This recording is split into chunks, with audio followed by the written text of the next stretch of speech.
Qui a dit que orphelin akoye babongo na kosepela te na mois o ya décembre? Tin, bokosi, bozali bongo motema mabe. Tala, Fondation Vida, oyo ezali bongo dirige na engame mwasi atona mayele pebwanya na bolingo ya bomama kati na ye, babengi ye bongo Emily Seti Mainga, mwasi nzambe, mwana ya Canada ya tongo. Balance bongo opération sunga orphelin na mois o ya décembre ekosi la bongo le 20 décembre pour na koyeba bongo na ko récolter ba contribution na bino nyonso soki olingi otinda lisungi na yo.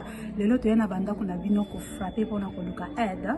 Donc tu as besoin de soutien na bino avec $1 tu peux sauver une vie. Alors en plus de cela tu as besoin de soutien na bino bilamba, chaussures, bajouer. Donc ceux qui besoin nango bo hésiter ko contacter ngaite na numéro na ngai ezali 647 533 43 10. Soki ya solo ozalaka na motema ya bomoto sala lokola mama Emily Seti Mainga mwana ya Canada ya tongo na $1 na yo ya pamba okoki kosunga mwana ayeba pe na kobika.